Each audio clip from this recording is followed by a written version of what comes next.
Alright, this game is still going. Welcome back to welcome back to Jax. So yeah, at the end of the last part, we went through a specific open area where we had to take down some shooters from above, and now we're inside this pyramid thing. And yeah, I could see that the previous level was a bit unfair towards you with the people throwing rocket launchers at you. Oh, trust me too. If I didn't have the invincibility cheat, this would be a pain. But anyway. Pedro, question actually. Yes. What kind of control style does this game use? Considering it's a PS1 3D action game. Again, it controls exactly the same as Metal Gear Solid 1. As in, you can use both the analog stick or the D-pad, and the control is very digital, like 8 directions. So it's not tank control. No. Again, it controls pretty much exactly like MGS1, really. Which is, I grew up with that game, so I'm used to this control, so fine by me. No, the controls are not the problem. It's more the level design and the absolute lack of any kind of distinguishable character, charm, personality. Ugh. But anyway, it's pretty much not Metal Gear. Actually, can I even call it that? It's not even a stealth. It's literally that gameplay does, but without the stealth. So what would the? So is there ever been about It's like Revengeance. Metal Gear Rising Revengeance. Except Revengeance was awesome, and this isn't. Oh, okay, there's I tried the demo. It wasn't really for me. A better comparison with also is the Acid duology. Yeah, it's a duology. Basically, it's a more strategic type of game. With cards. Yep. Even their plots are bizarre, even for Metal Gear standards. But anyway, yeah, this level is horror. This is where the game designers started basically just fuck with you. Why? Because there's a lot, and I do mean a lot, of secret passages that you need to bomb to open up.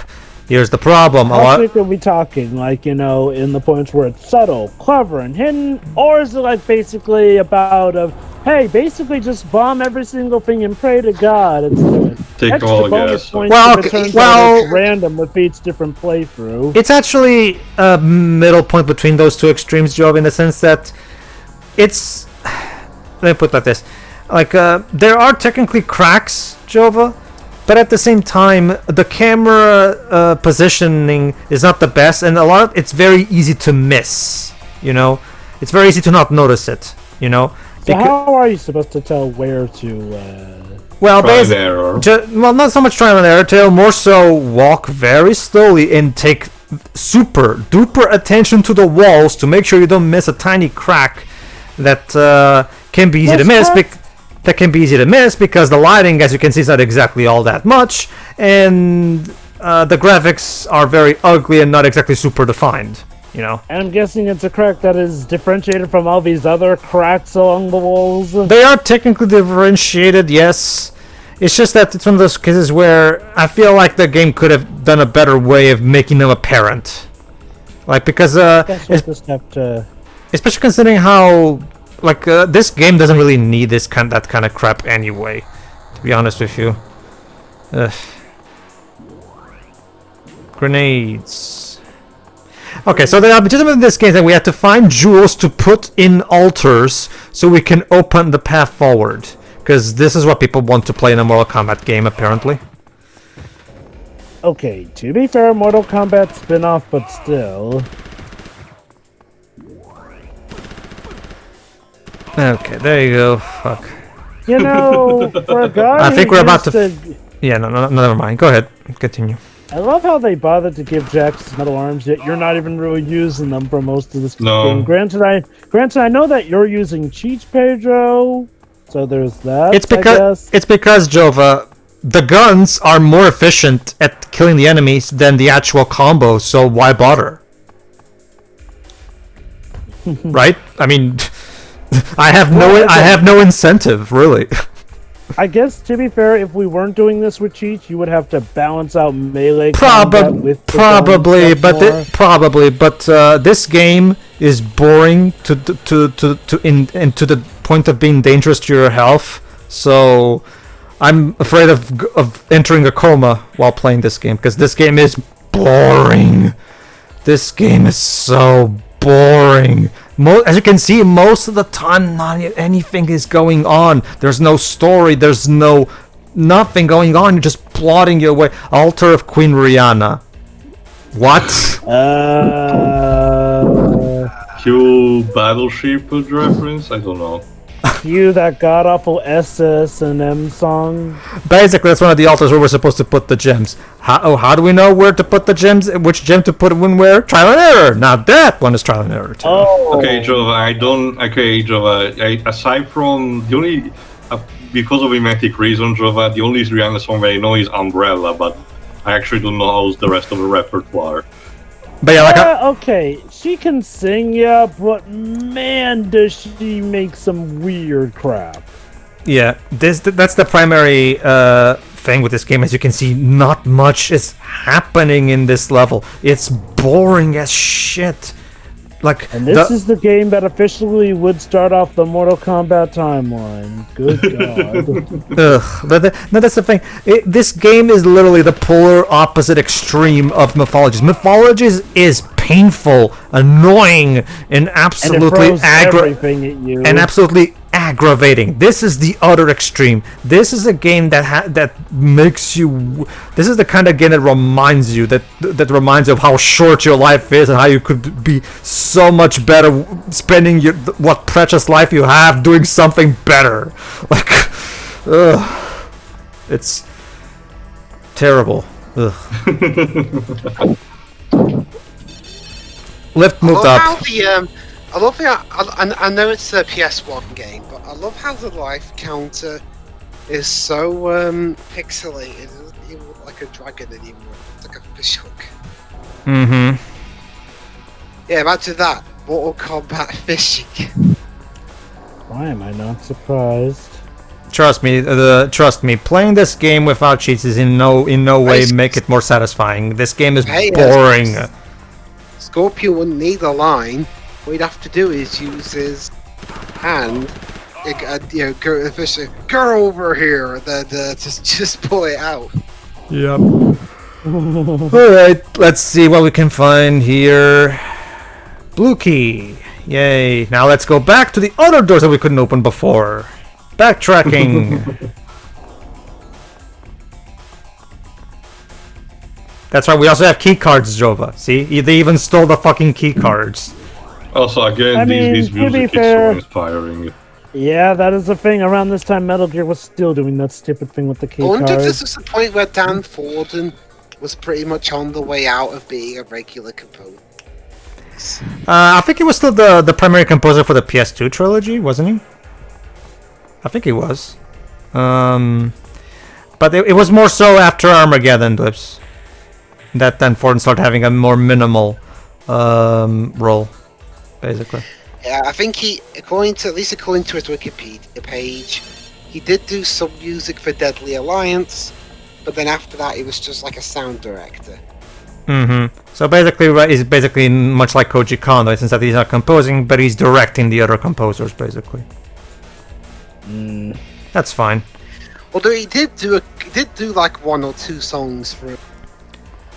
But yeah, to actually continue what I was saying from before. Well, Teo, that's the thing. John Vogel is actually credited in all three of the New Timelines games as one of the story writers. And remember, John Vogel was there was part of the original Mortal Kombat team. So now he's apparently the one that's kind of in charge of the story, basically. Under the direction of Ed Boon, of course. Well, I think I mentioned it off commentary, but again, instead the main writers have been consistent ever since the first Injustice game. Oh, I understand that, Joe. Sorry. So I wonder how much it's instead their input. Oh, I understand that too. I'm talking about that John Vogel is a story writer, not a script writer. Because it's those DC writers that you mentioned. They're the script writers. But John Vogel, together with I'm sure, and Boon's supervision, are coming up with these, because remember, John Vogel was also the writer of Mortal Kombat Deception's Conquest mode and everything. So he's been he's pretty much kind of been the story writer ever since Tobias left, basically. Let me see. Let me actually double check his wiki page right now just to make sure. No, the Mortal Kombat wiki doesn't even have his thing. Whatever. We usually don't really have the cast and crew pages. Hold on, let me see if his if he has a Wikipedia page.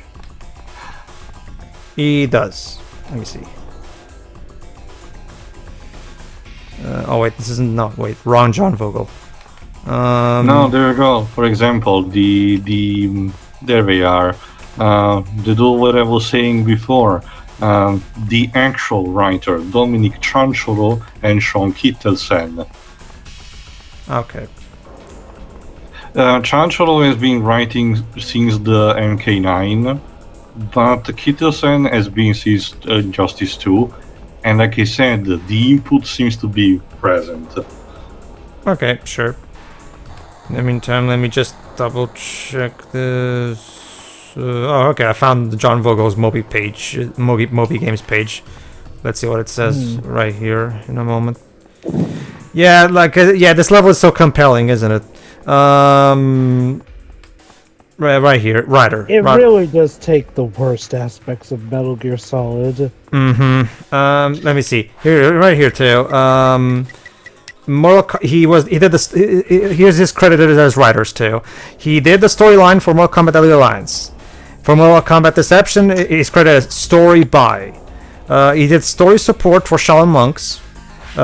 Story by in Unchained.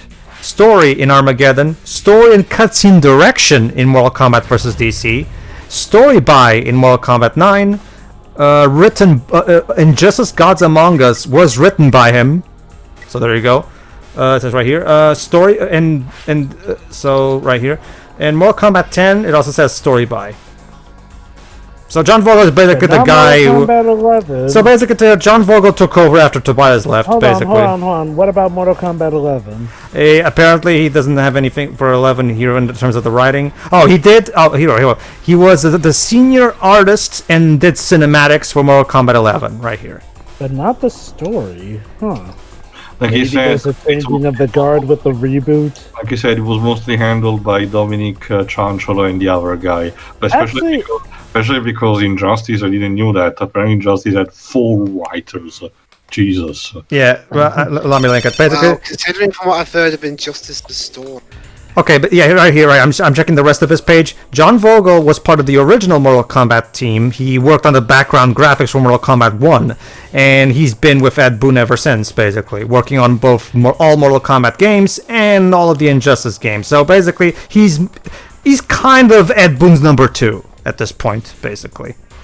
Okay, Dribs, I don't know what you've heard, but honestly, though, I feel the first Injustice is a fine enough game story-wise. Now, if you're talking about Injustice 2, that's a different story. Well, apparently, he's only credited for Injustice 1.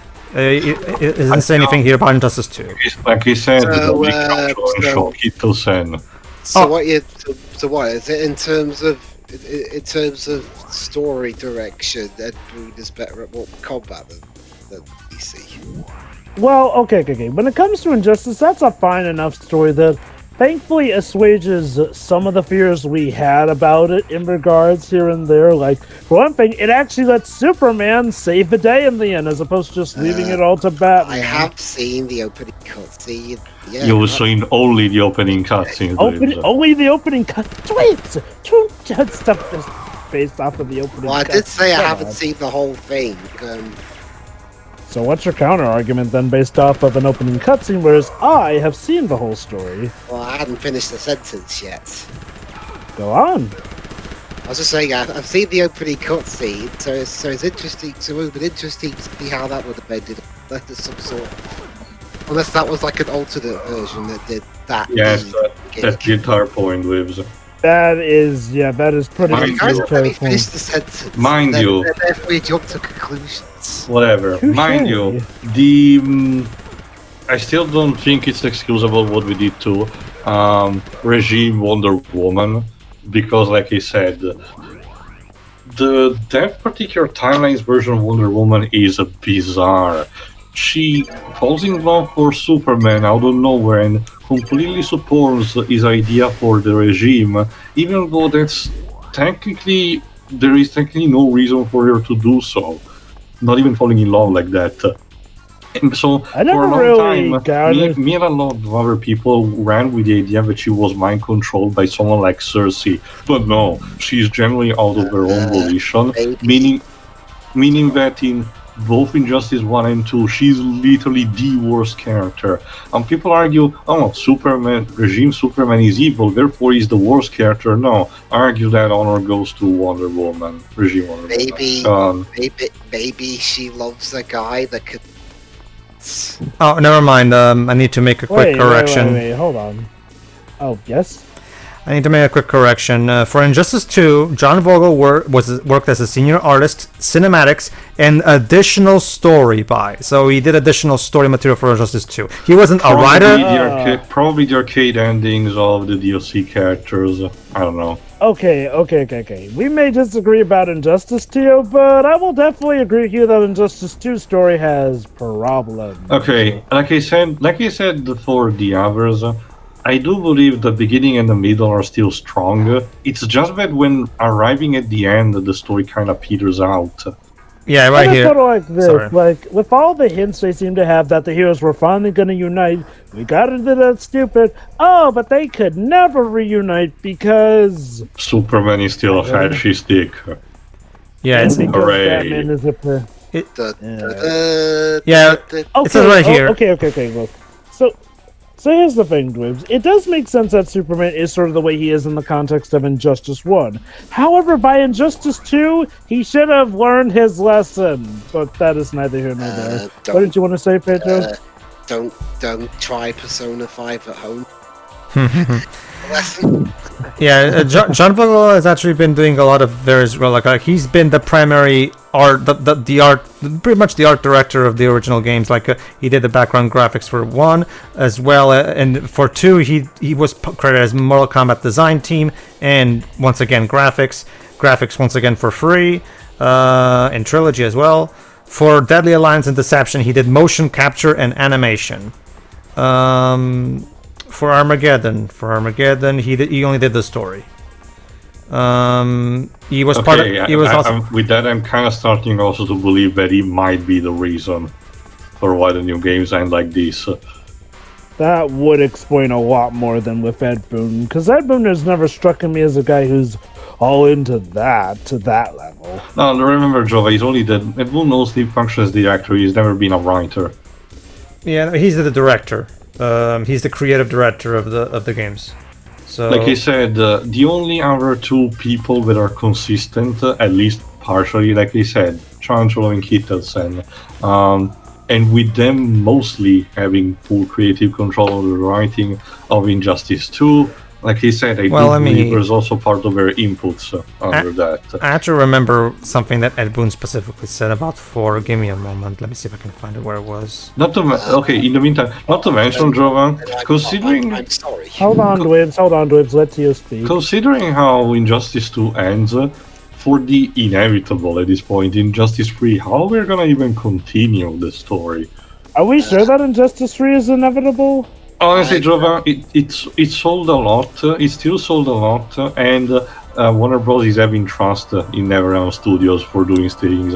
And mind you, the model that Injustice 2 had in terms of the customization. Oh, and I need to interrupt you there because against Tremor, I think. Yes, there it is.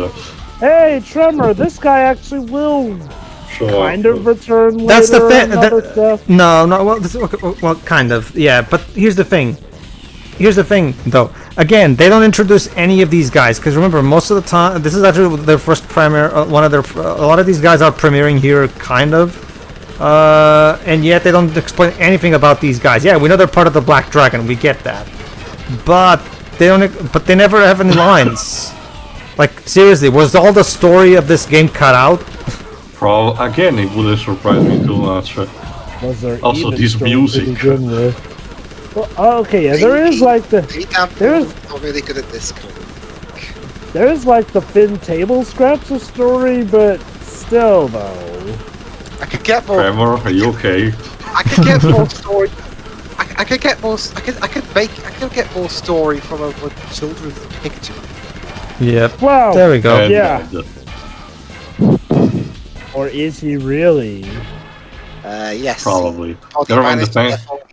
Never mind the fact that he's all shticky is that he controls the earth and has like bulletproof skin, but whatever. Well, I mean, it took you 500 bullets to prove otherwise. Alright, another pointless conversation between Jax and Gemini. I think Kano is the only one left. You're not gonna believe this. Kano has Well, yeah, well, the next part is the last one too, so yeah. be some sort of portal to another dimension. Hmm. Where it's gonna take Huh. Could this be foreshadowing something? Nah. Don't worry, Jova, this entire story just farts out at the end and doesn't... whatever. Story.